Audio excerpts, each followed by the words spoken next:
to the podcast where we discuss all the reality trash TV we love to hate. My name is Tanika, and I'm on my own today. Ava, unfortunately, could not join in on this, but we definitely wanted to get something out to you guys. So here I am, and I am going to go through the last episode with you guys. And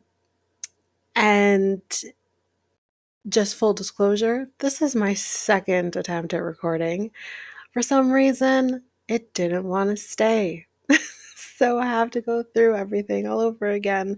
But I'm going to try to make the second attempt at recording just as fun as the first one.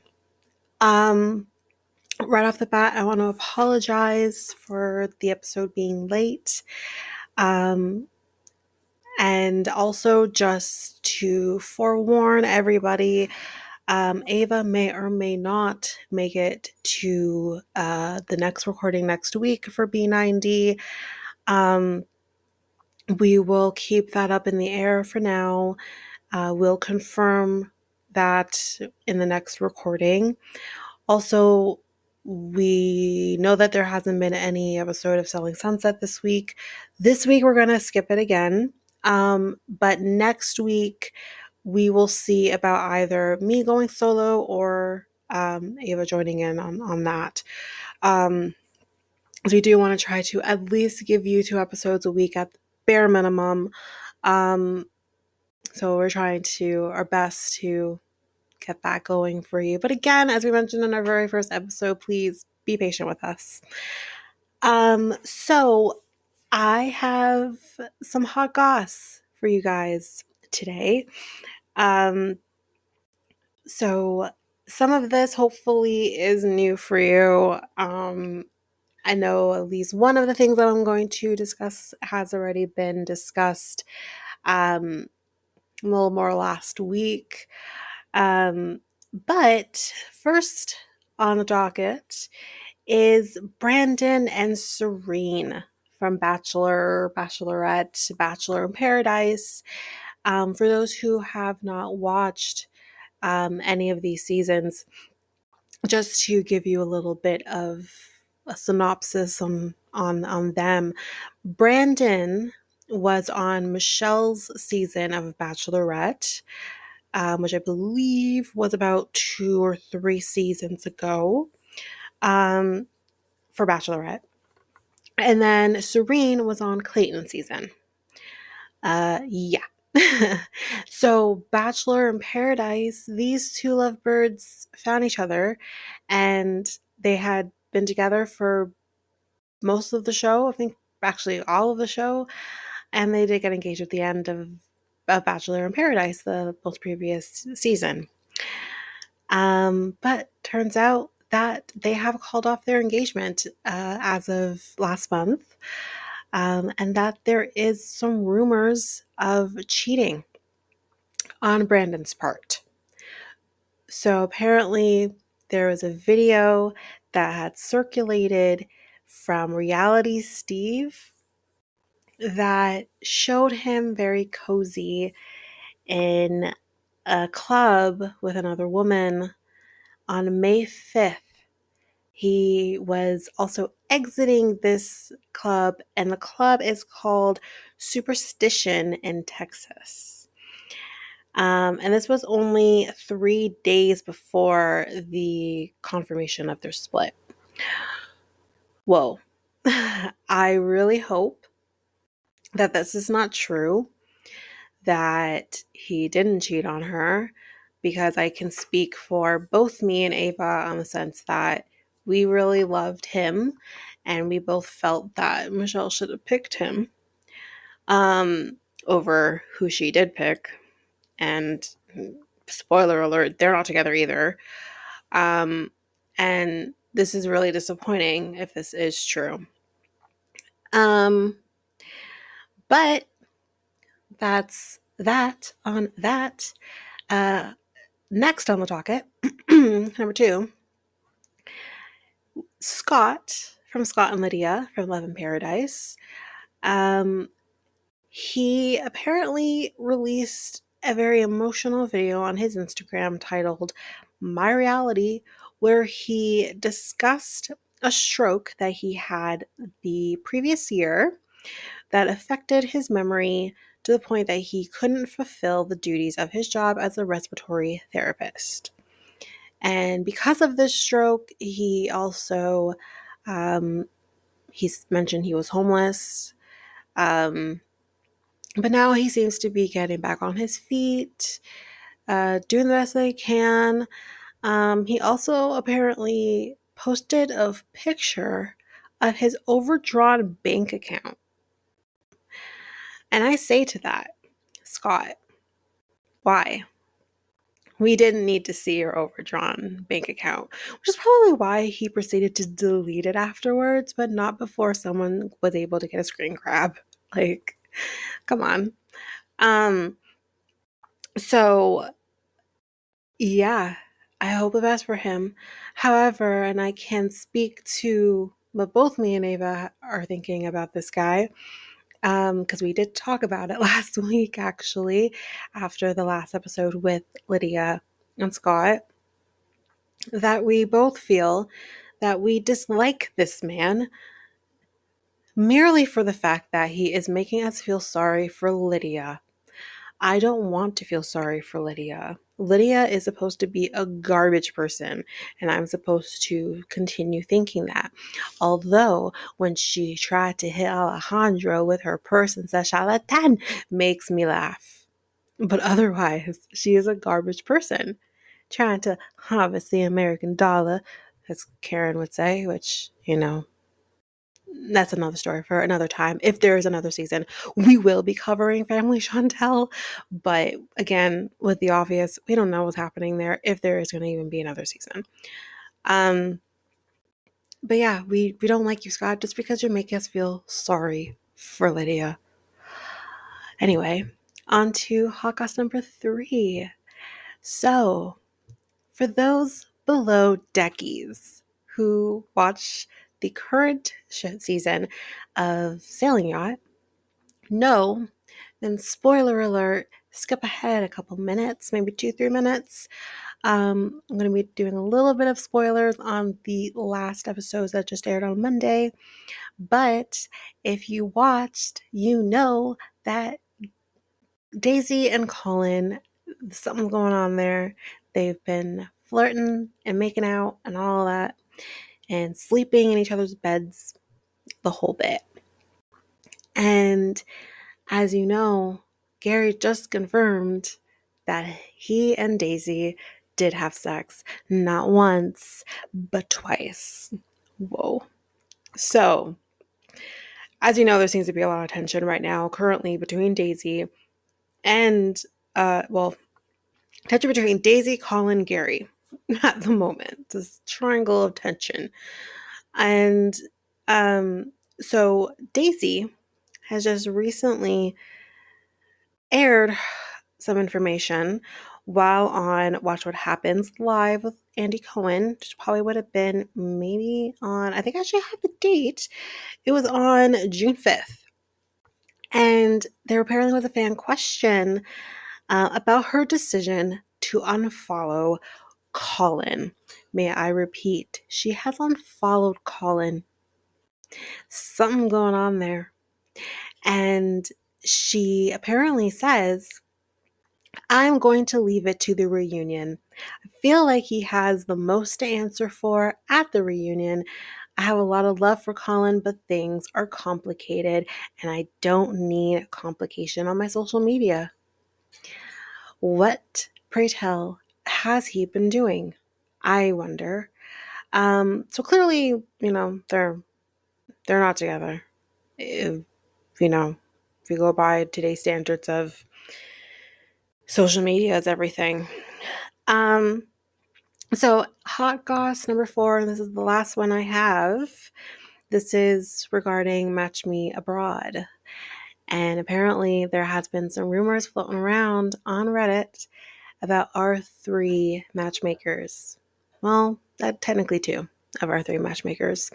Now, for those people who don't watch Match Me Abroad, I'll just give you a little quick explanation of the show, there are 3 matchmakers, and they're in 3 different countries. One's in Czech Republic, one's in Morocco, and the other is in Colombia.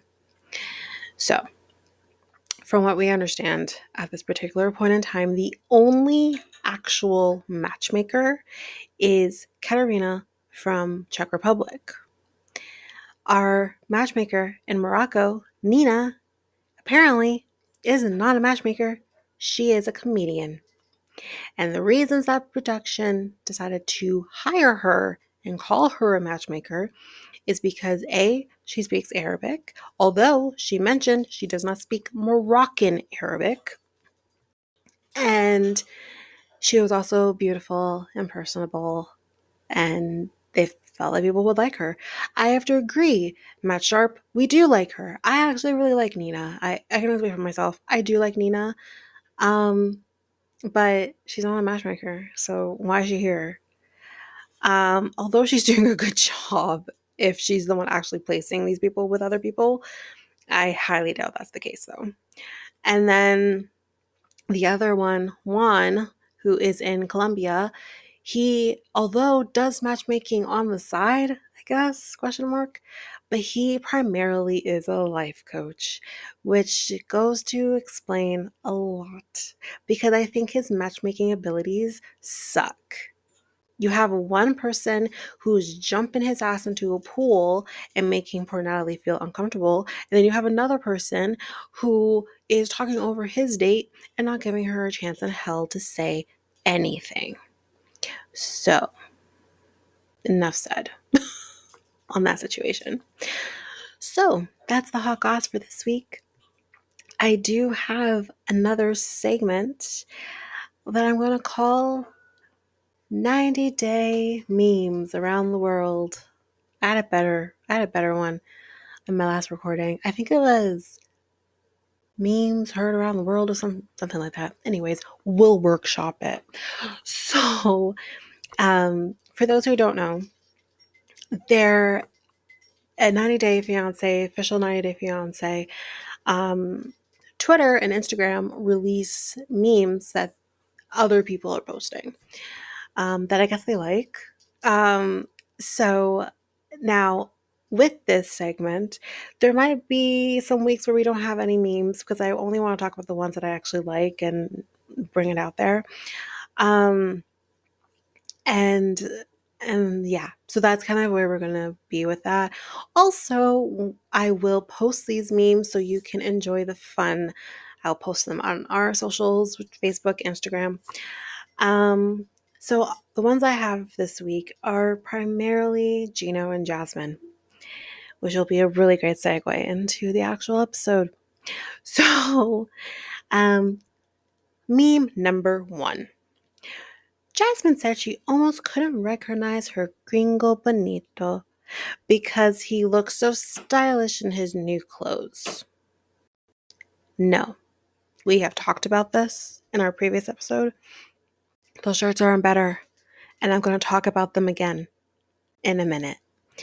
Meme number 2.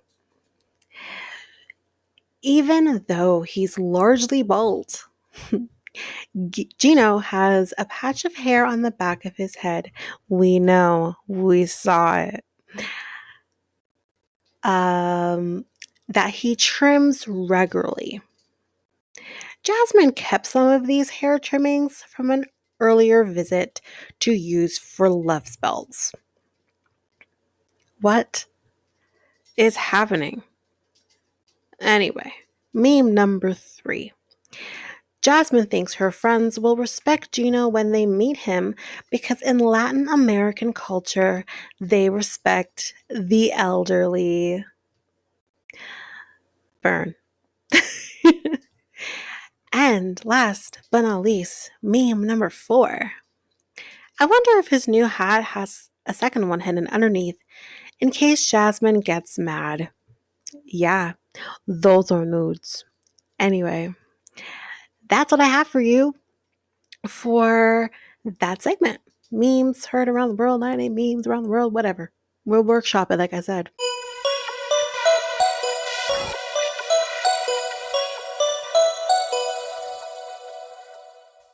So we just have one very quick announcement um, that just came to my attention last night. So this might sound a little different just because I found this out after recording, but I wanted to add it to this episode. So we have another season of The Other Way coming. Why? I don't know, because we just finished one, but we have another season of The Other Way starting on July 10th. We are going to cover it. This may mean, though, that we have to do some changes with how we will cover other shows that are coming. But we will talk about that when the time comes. So, just to go through the list of people that we have all new cast members except for 2 returning couples. So, I will go through the new people first and then I will say who the returning couples are. So, the first person is Brandon. He is 23 from Oregon, and Mary, who is also 23 from the Philippines. Then we have Holly, who is 44 and from Utah. And we have Wayne, who is 40 and is from South Africa. Then we have, and I'm probably going to butcher this name, Tejazwi, who is 33 and from India. And we have Kimberly, who is 30 and from Alabama. Now, this is the first time we're having someone go to India who is around the same age as the person who they're trying to be with. So this will be interesting to see how this storyline turns out versus how it turned out with Jenny and Sumit and Jen and Riju. And then we have Kirsten, who is 24 from the Netherlands. It's been a minute since we've been in the Netherlands. I believe that's where Jesse was from too, right? And Julio, who is 27 from New York. The last new couple that we have is Sarper, who is 43 and from Turkey, and Shakina, who is 41 from LA. And for our returning couples, we have Danielle and Johan. I'm not excited. Can you tell? And we're going to be getting a lot more of the same nonsense we already got in the previous season. Danielle is still trying to get pregnant, even though she is, according to this, 42 years old. Okay. She's still trying to get pregnant. They're going to try and buy a home. Doesn't she owe the US government like a lot of money? And isn't Johan not making enough money? So how are you buying a home? I'm confused. And they're going to be starting a business. So I guess the meat business didn't work. And then our second returning couple, Kenny and Armando. So it looks like they have officially moved to Mexico City. I know this was something that they talked about in a previous season. I can't remember exactly which season it was, if it was the last Other Way that they were on or a different one. But looks like there's going to be some issues there. But yeah, so that's the announcement on The Other Way. Again, we will cover this, but it will mean that we will probably have to shift how we cover other shows. But this is something that me and Ava will discuss, and we will let you know once we know.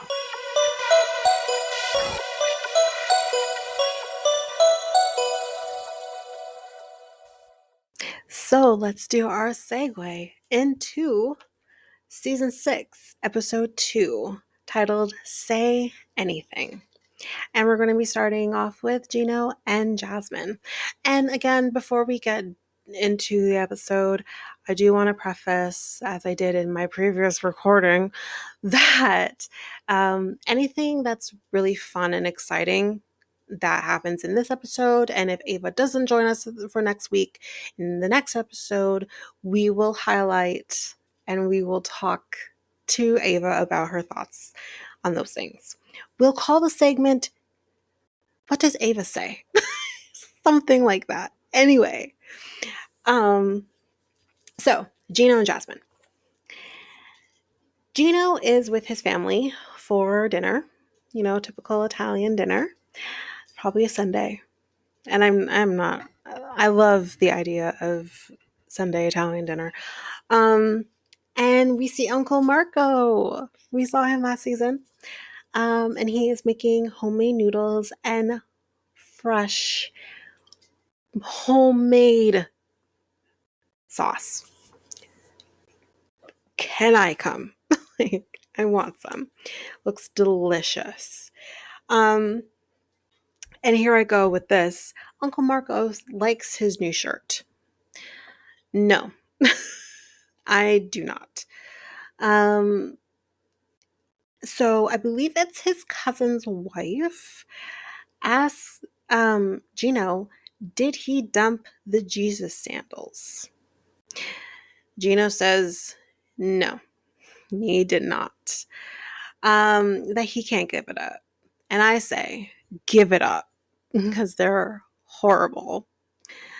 If they were just a different color, it'd be better.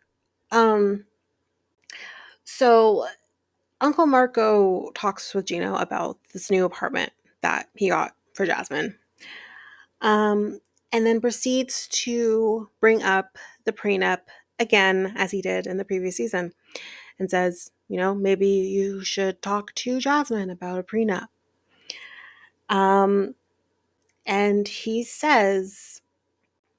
says, this is going to be weird. She's going to blow up. Yeah, she is. She's definitely going to blow up. So the family have a talk with him about Jasmine, about her attitude and her behaviors and everything like that, and say, she needs to respect you. You can't let her walk all over you. I say, have you met her? She's not going to sit down quietly and respect him. Especially when, and I think we did discuss this in our previous episode, she's resentful because of the topless photos he circulated and whatever. So we'll see how that goes. But, Gino does agree with his family that, he needs to step up and not let her walk all over him. And then I also said, Gino, you said this on live television. She's going to attack. Treat Jasmine like she is a rabid animal. Anyways, next we are with Jasmine, and she's meeting her friends for drinks. And she proceeds to say that the lack of sex is stressing her out. Girl, same. And and she says, and I wrote this down, and I wish I had Ava here with me so she could help me, because sometimes I need that. But I believe she said he's going to detonate. Oh God. Gino. So her friends, they get her a gift. And this is a gift that apparently she's asked for. And I want to warn everybody, be prepared if you haven't seen this episode. You're probably going to get a little more traumatized. Because here I go. She gets a box of butt plugs. 3 different sizes. And it's really pretty blue. But otherwise, different sizes. And it's everything she wanted. She loves the color. Like I said, it's a really nice color blue. And she proceeds to say, you got to start with the smaller one. And then you work your way up to the bigger one. Because, again, they go up in size. And she says, your ass will grow. Wait a minute.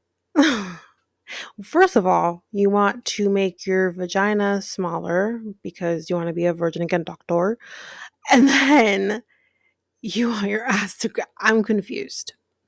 But with that being said, ma'am, that's not science. Your ass doesn't just grow like that. Um, but what do I know? So, um, she then says that his family doesn't get along with her. His cousin apparently sent a message to her saying, "How much do you really love my cousin?" And she says, like, why does his family care? Like, it's not their business.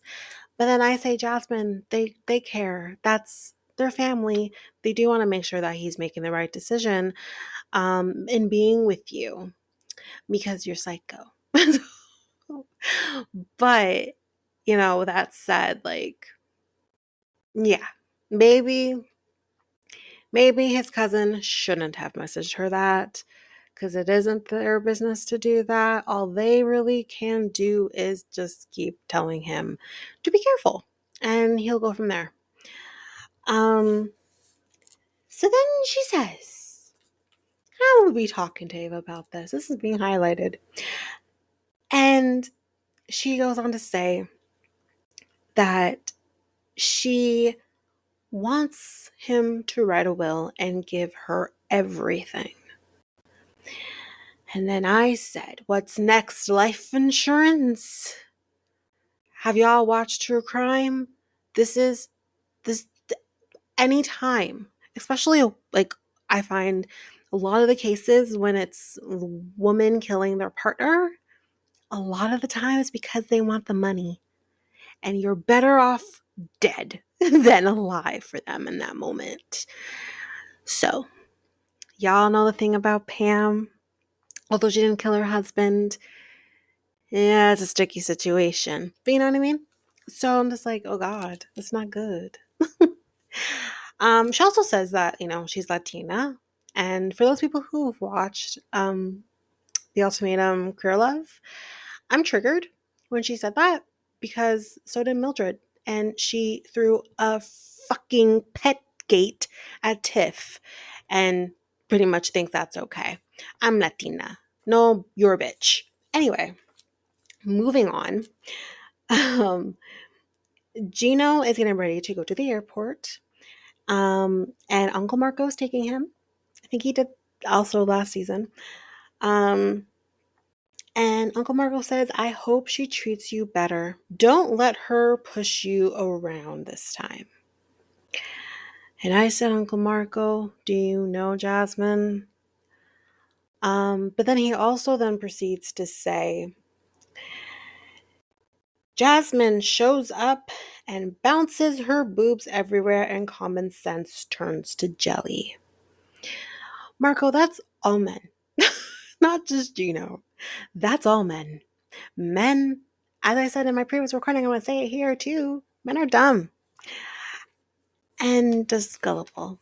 Anyway, Uncle Marco says, I wonder if Jasmine is taking advantage of Gino.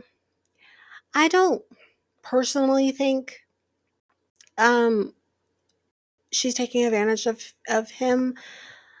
I think she has a great life in Panama. She lives in Panama City. I think and it looks amazing.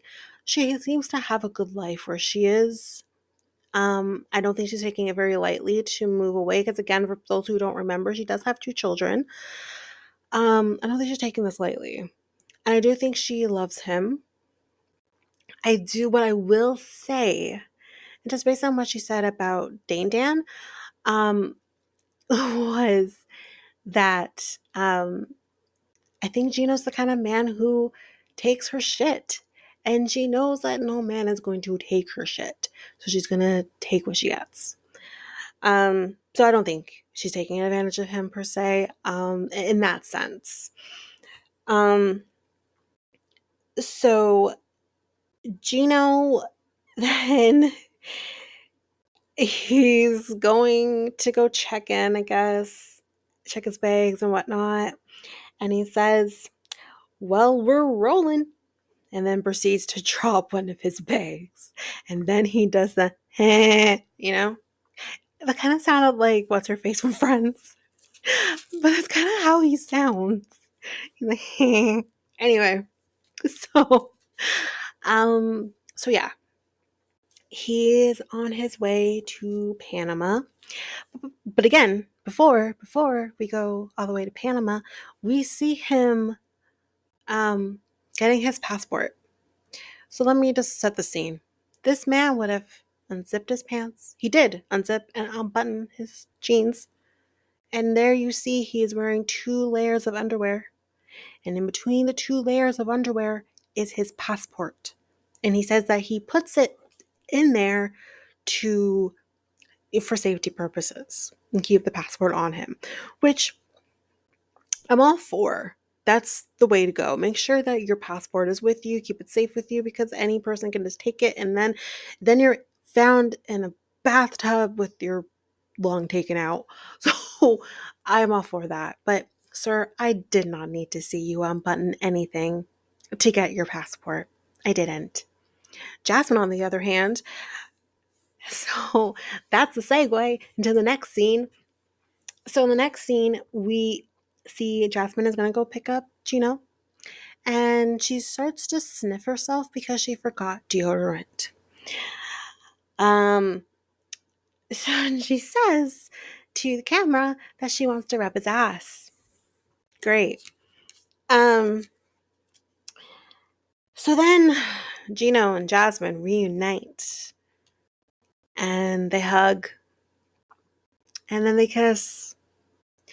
And guys, it was the worst kiss I have ever had to witness in my life. I was disgusted by by what I saw. So, once the kiss is over, you're thanking the Lords up above, and you can see that his lips are literally pink because they have her lip pads rubbed off on him.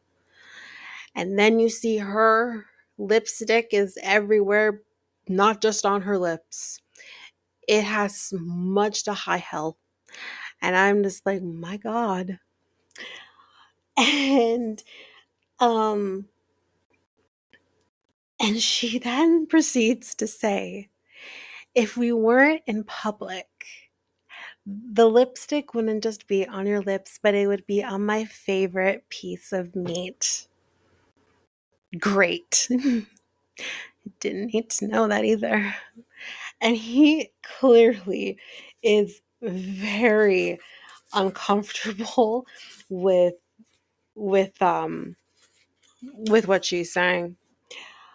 So then they are leaving to leave the airport, and she proceeds to ask him, did I ruin my makeup? And this guy lies and says, no, it's fine, let's just go. No. She's literally about to walk into this like cab, and not only that, but she's on national television and her lipstick is just everywhere. I was like, Gino, why are you lying? Like, what is happening? So then she also then says, I want to go home, make food for him, pamper him, and eat you. You're my dessert. And he does the He's very nervous. I'd be nervous too. So yes, as they're leaving, I guess he wanted to hold her hand, I don't know, but she said, no, go ahead of me. I want to see your ass. Model for me, bitch. Okay. So that's the end of Jasmine. So now we are with Riley. And we start off with Riley saying he's going to go see his dad before he leaves to go to where is he? He's going to Vietnam, correct? Yes, he's going to Vietnam.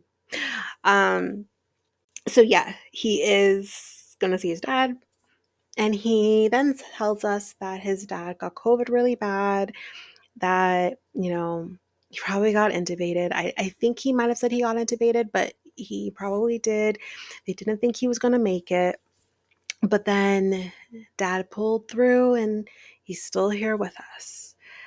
So then we see dad and he is making some curry goat.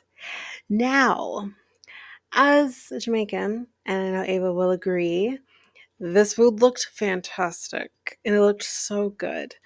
I believe he's Trinidadian because he did mention that he learned in Trinidad. And I think I guess they tend to do stovetop more so. Whereas for Jamaican people, just a little lesson. And I can only speak for me. I can only speak for what my family does, what I probably can see probably Ava's family doing.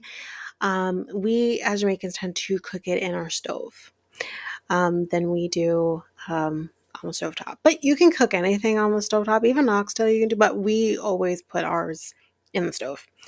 And again, for those people who haven't seen curry goat, it very closely resembles the look of oxtail, but it's not.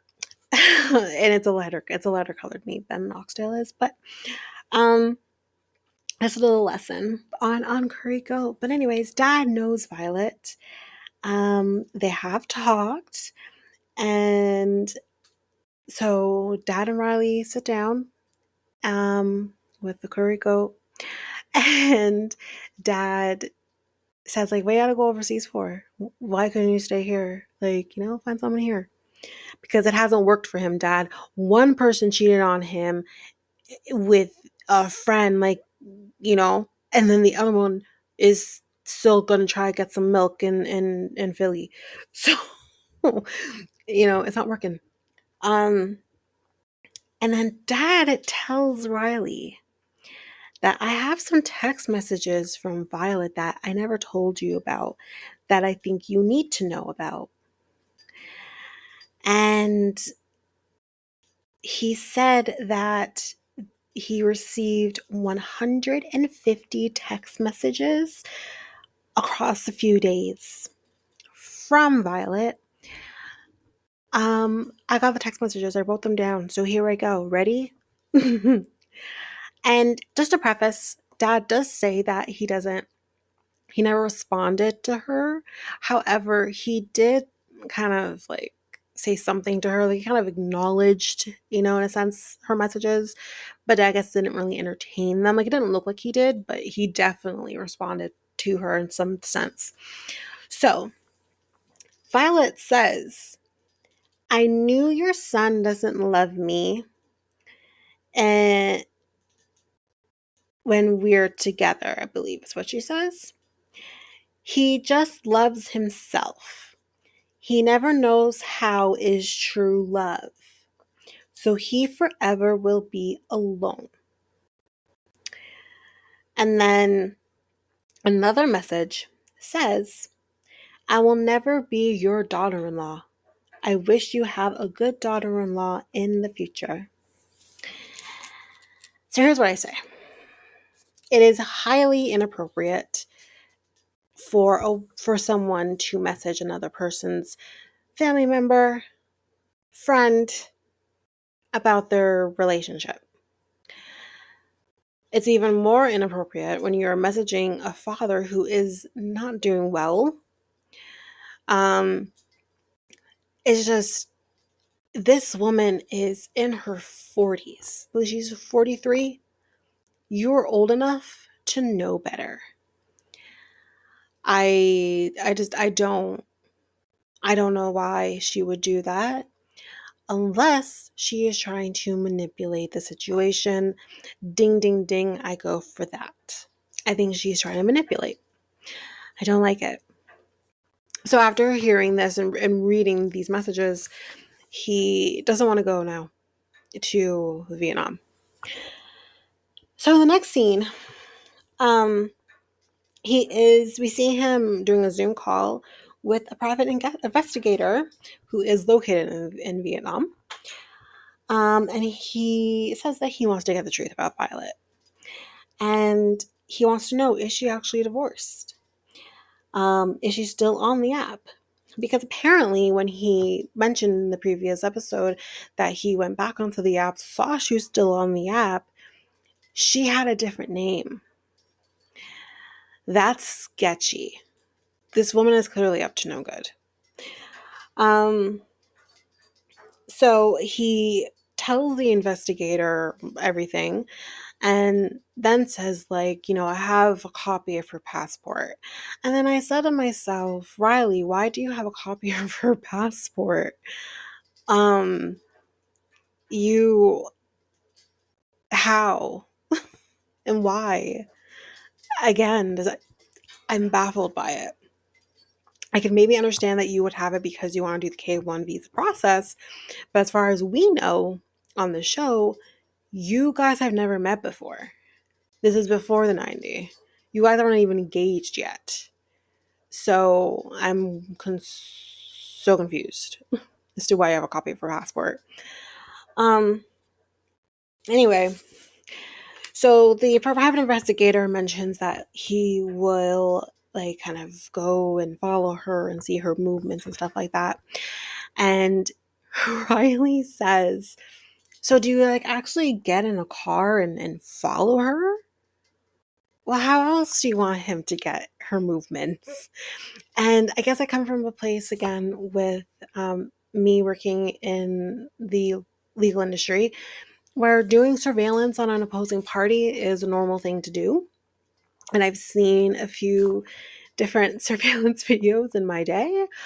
And yeah, they definitely follow them in a car. That's the way to get an idea of the movements, especially if they get into a car themselves. But after the meeting, he is unsure about whether or not he is going to proceed with the private investigator. I guess he pretty much decides that he is going to wait to see how the trip goes with Violet.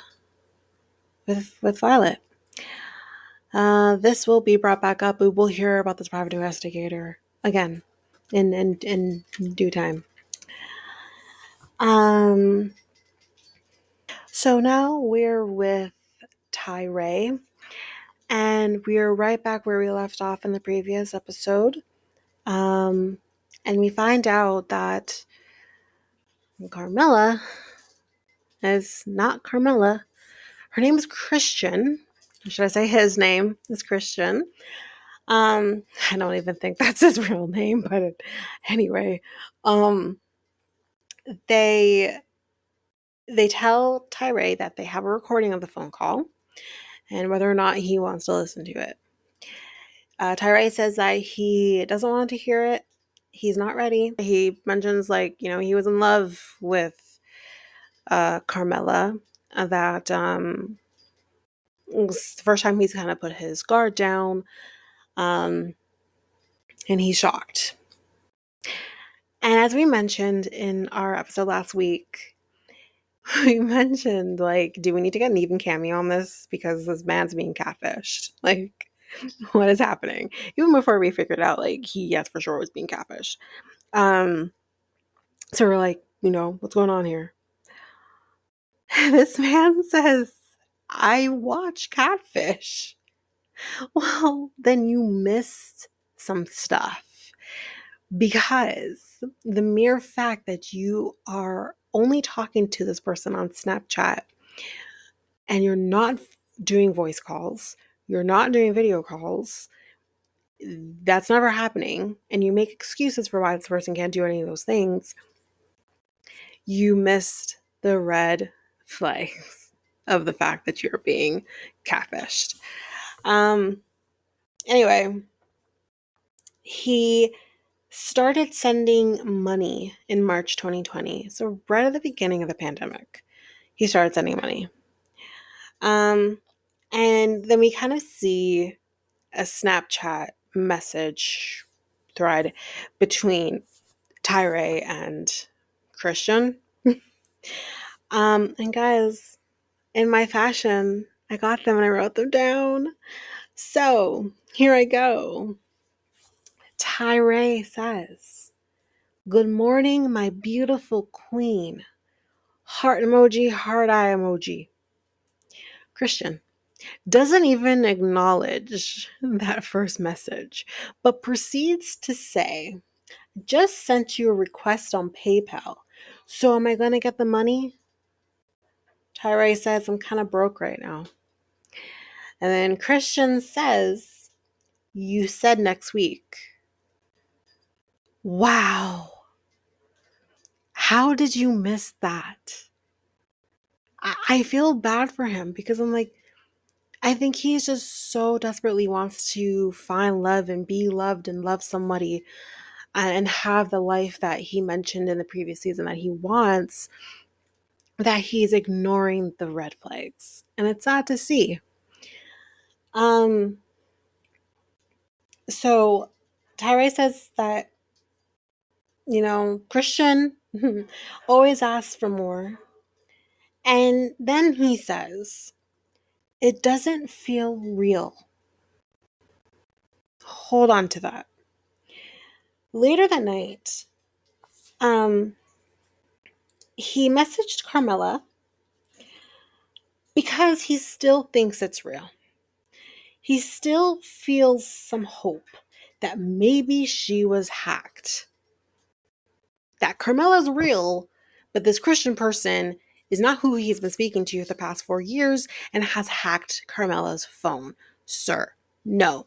It's not what happened. This is not what's happening. He then says he doesn't want to walk away.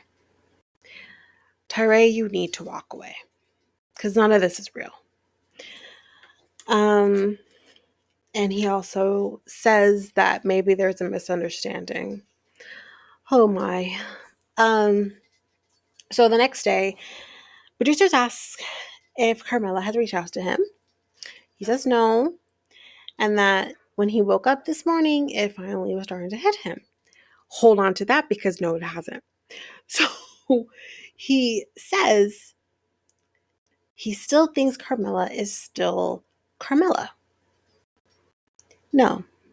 Carmella in the photos, whoever that person is real. But Carmella, in terms of who you've been speaking with, is not.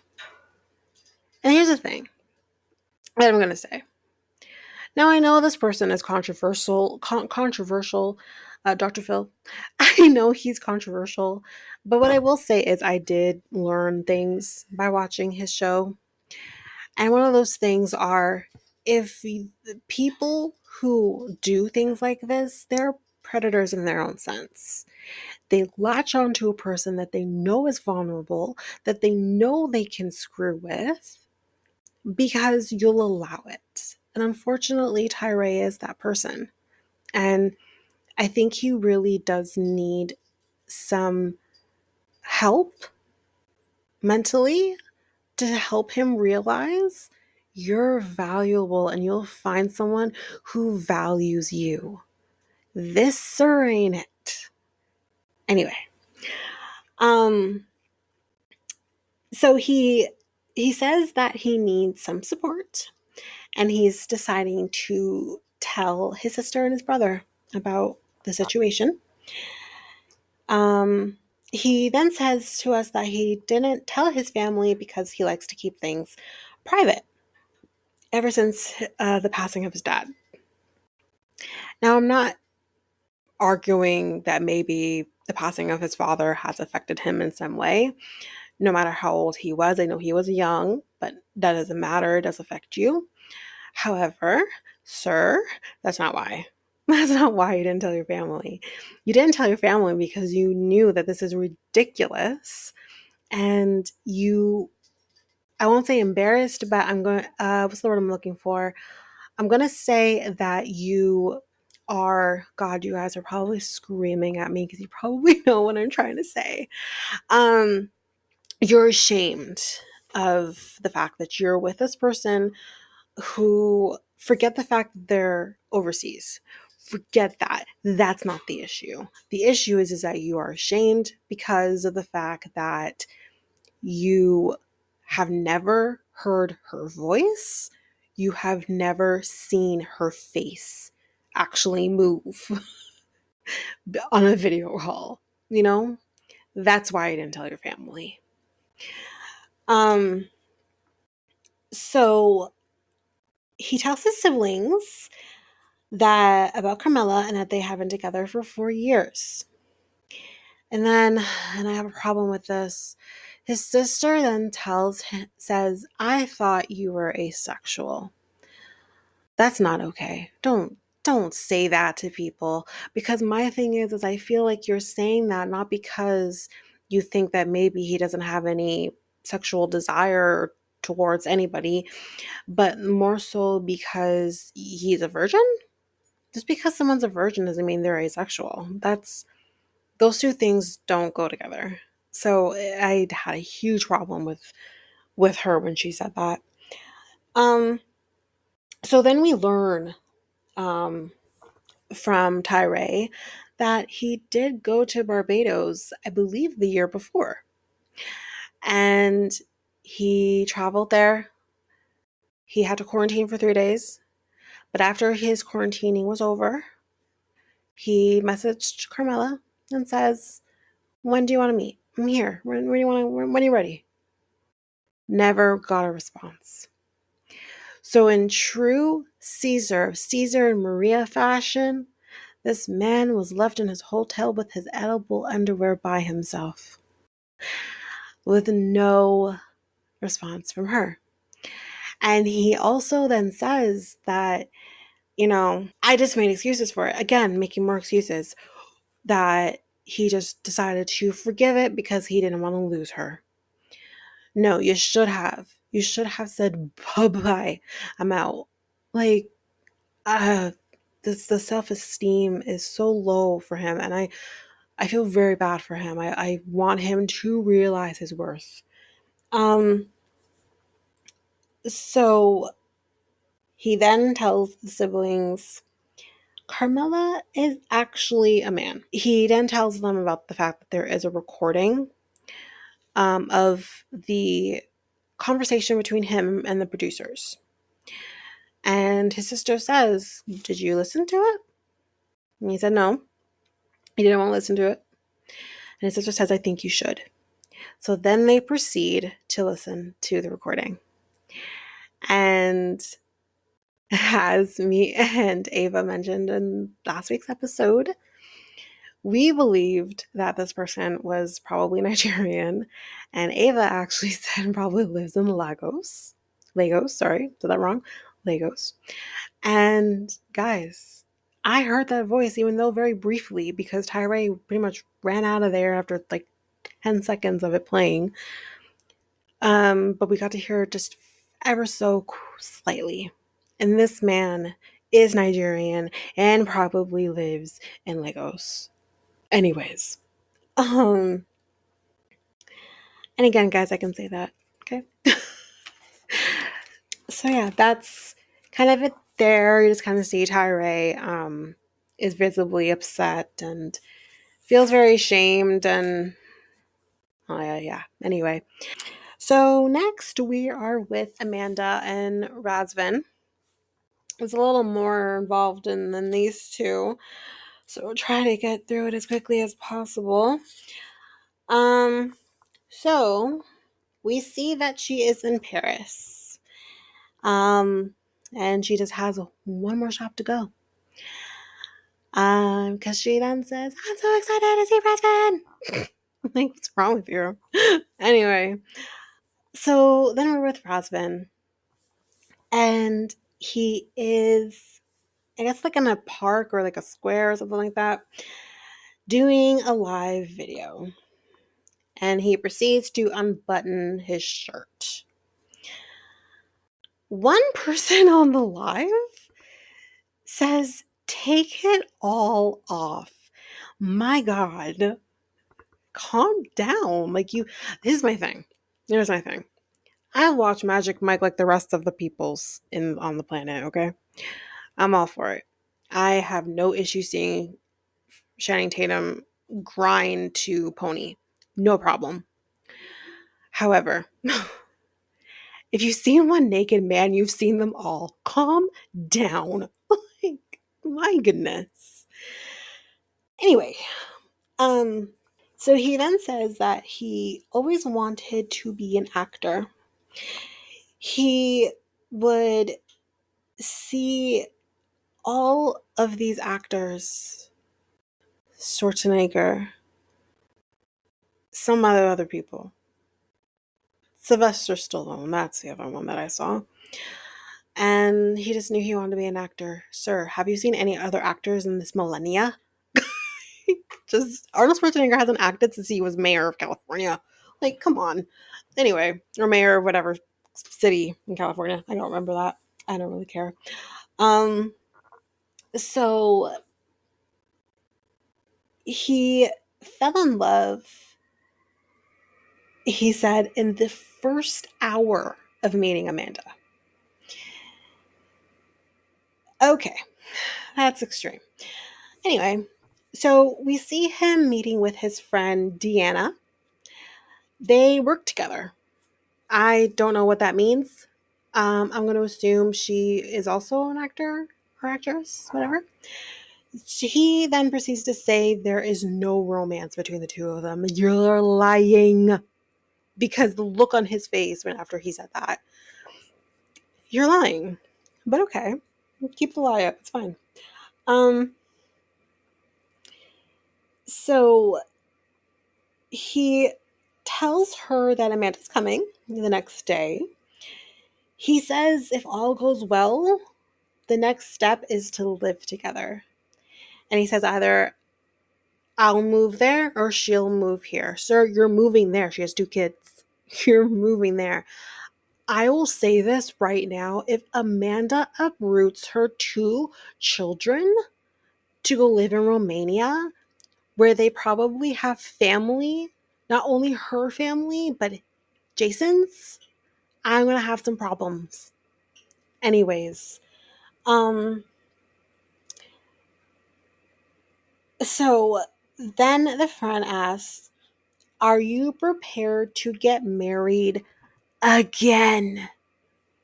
So then we find out that he's been married. He was married 3 years ago. He proposed after a month. So did you fall in love with her in the first hour too? What's going on? In the first month. That's ridiculous. Because this is how you know it's ridiculous. They got divorced after 6 months.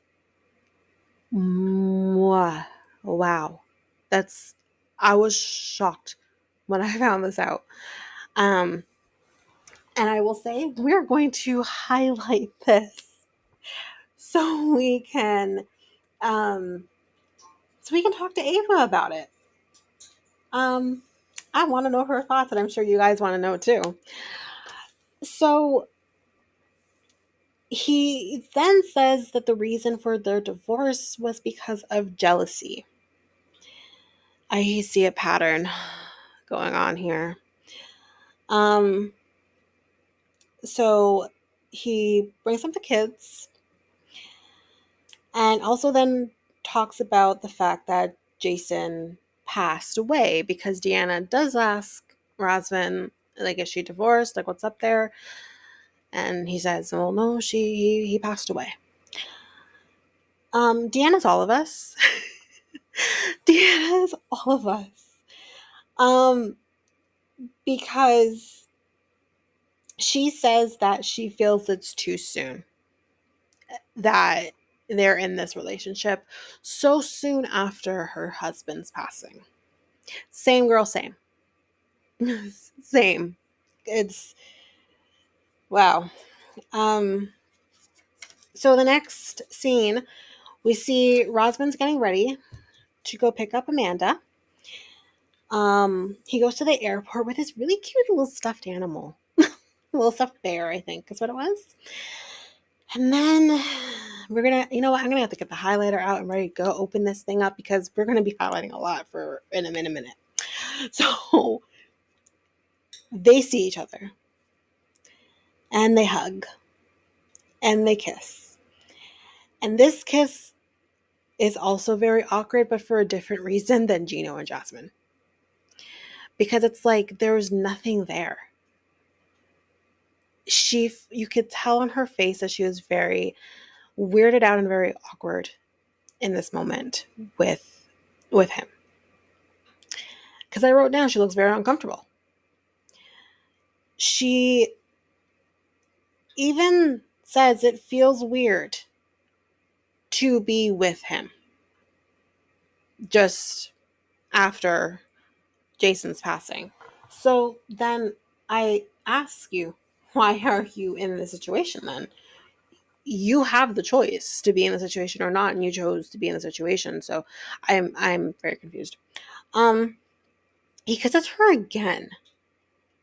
And she actually pulls away and says, "Don't put your tongue in my mouth." Whoa. I mean, okay, here's what I'll say. The tongue in the mouth situation, fine. I I'm I'm not going to analyze that too much because everyone is different. When it comes to PDA, however, you pulled away from him. And what is supposed to be a good moment between the two of you, not good. It's not looking good. Um, and she actually also says, "Stop staring at me." I highlighted that so we can talk about this with Ava. Stop staring at me again.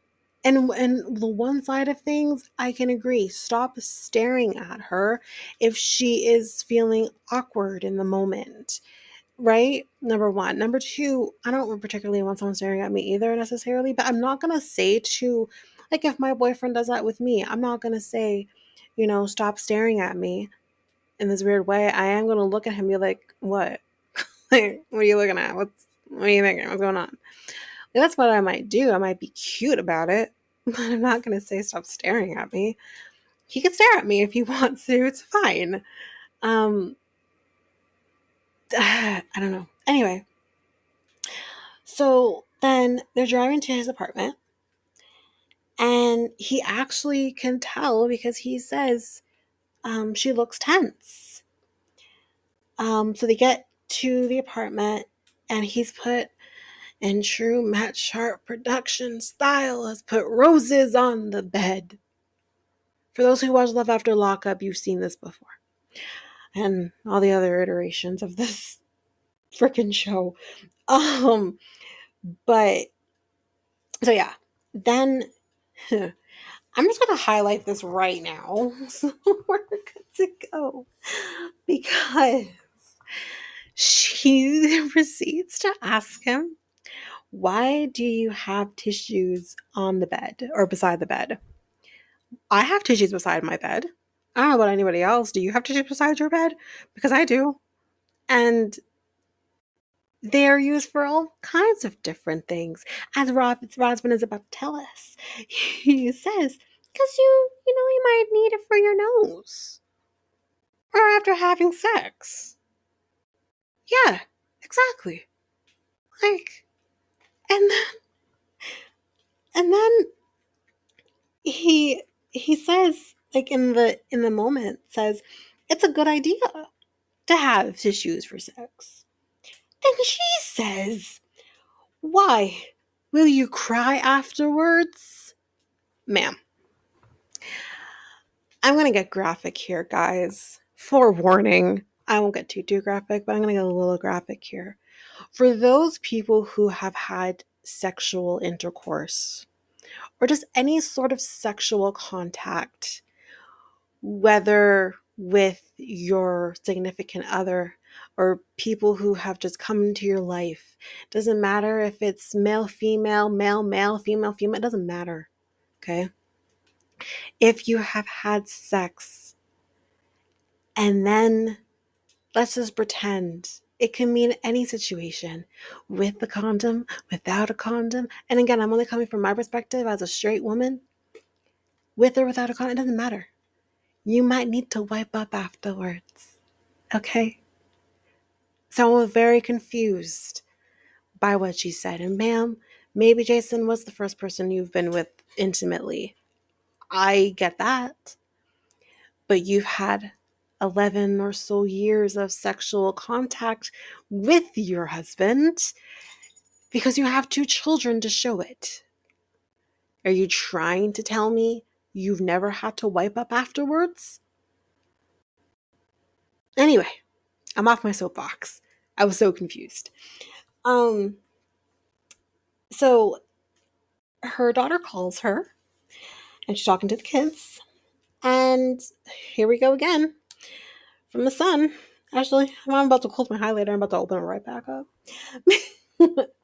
Because the son asks to see the bedroom. What is going on? I swear this is Jason. Jason is speaking through his son. What is happening? This is so weird. Um, she lies yet again and says, it's too far away. No, it's not. He lives in what looks like a bachelor pad. Like, but sometimes you gotta lie to your kids. It's fine. Um, so then she proceeds to have a shower, and it's about 30 minutes later. And she's brushing her hair, and she asks Razvan about all the stuff on his sink. Basically saying that she doesn't have any space to put any of her stuff. And then proceeds to purposely drop her brush onto the floor to demonstrate the space she does not have. And he says that, I'll make room. And she says, well, you should have made room before I got here. Ma'am, you are a guest. This is his home. Leave your shit in your suitcase. I don't know what to tell you. You are there, yes, for 3 weeks. Well, then I don't know. I don't know. I don't know. I don't care. But you are a guest in his home. If someone came to me into my home and said, I don't have stuff to put I don't have space to put my stuff, I don't care. This is not Airbnb. Find somewhere. Shit. Anyway, so they're gonna go to sleep, and he proceeds to take his robe off and is just wearing underwear. But she does have to tell us 100% they will not be having sex tonight. And she then proceeds to say she feels guilty. Let me repeat. She feels guilty for being with Razvan. If you have to feel guilty for being with somebody after the death of your husband, it may be too soon. Because you shouldn't feel guilty. Your husband has lived his life, although it was taken from him way, way too soon, and no one deserves to go out like that. I fuck cancer. But he did give you the okay. And I know it's a human response at the end of the day. She may always feel some form of guilt, but I don't know. I think that guilt is very, very strong because it's been not even a year. So yeah, that's it with Amanda and Razvan. So now we're with David and Sheila. So it looks like he has a light that flashes different colors, which tells him there is someone at the door. I mean, I'm probably very ignorant. This is probably not a new thing, but for me, it was a new thing, and that's Makes sense. Um, so he is being he's heading to the airport. His friend Carlos is driving him. So David feels worried um, about obviously meeting Sheila and also navigating through the Philippines as a deaf person. But he does say, if it's terrible, he will accept his losses. Please don't let it be terrible. um, so Carlos says communication could be very difficult because Sheila doesn't know how to sign. And obviously David doesn't speak, because he's mentioned before. So, you know, I wish him the best. So David tells us that he hasn't been on a plane in 18 years. And he then tells us like if there's any changes with the flights, someone has to tell him. A gate attendant, or he will be stuck. A lot, makes you think about the things that we take for granted. So he is, as I mentioned before, he's nervous about the international travel due to the language barrier. Um, he hopes to be engaged at the end of this trip. So 24 hours earlier, we're with Sheila. She talks about meeting her son's father.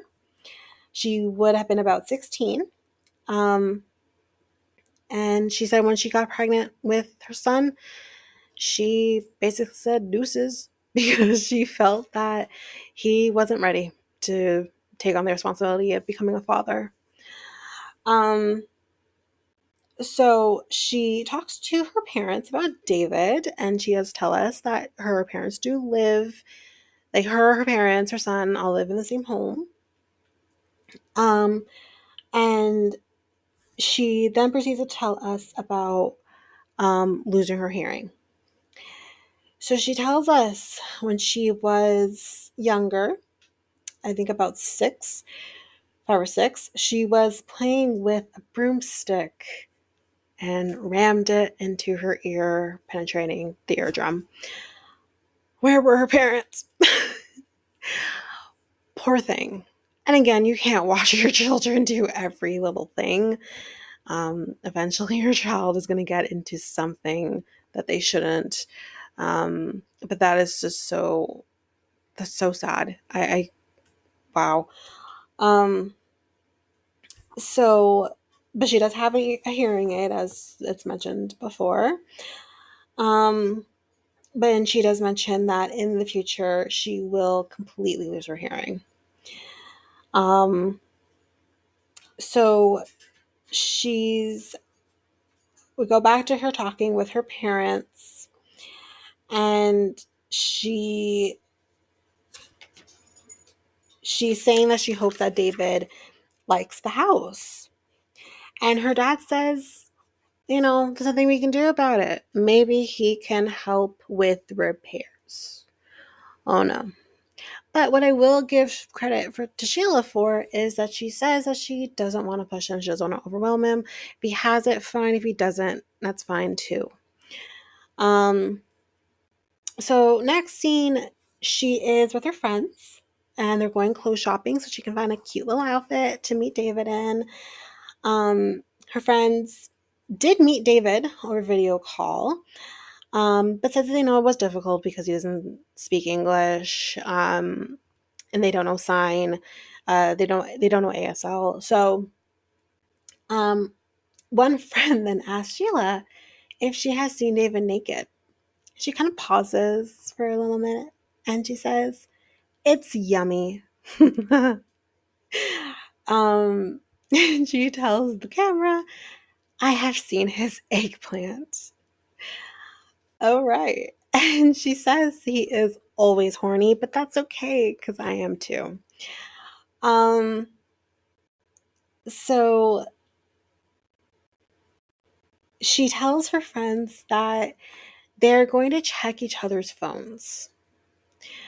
And thank God finally someone on the show says, but is that really a good idea? Like, shouldn't you not trust each other? Like, you guys shouldn't be looking through each other's phones. But Sheila says the reasons that she wants to look through his phone is she wants to make sure that he's not talking to anybody else because she has been cheated on before by her ex. Okay. And I'm going to say this. I think, unfortunately, for everyone who's listening to this, I can attest to being cheated on. And you have to, you cannot bring something from a past relationship into your current relationship. It's not fair to the person that you're currently with because they haven't done anything wrong. Unless they have done something wrong, then that's a whole other situation. But you can't bring that into your current relationship. It's just not fair because he hasn't given you any reason to not trust him. But again, easier said than done. And I get that. But yeah, she says that she does have jealousy issues because of that. And yeah.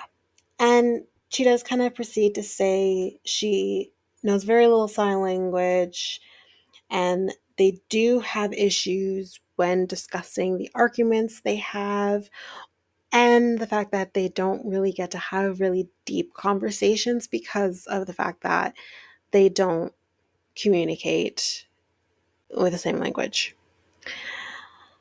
So we'll see how that goes. That's it on David and Sheila. But next time on, finally, and I don't know her name yet, so we're gonna call her Catholic Lady. We finally see Catholic Lady, and she had a profound spiritual awakening, which led her to the steps of the Roman Catholic Church. Why? And again, I could say this because I was baptized in the Roman Catholic Church. Why? Anyways, peace be with you. So, and she then mentions that she fell in love with her boyfriend. He's 46 years old. And we're with him, and we hear him say to a friend or somebody that he's with that he hasn't kissed a woman in 16 years. Oh boy. Then we're with Razvan.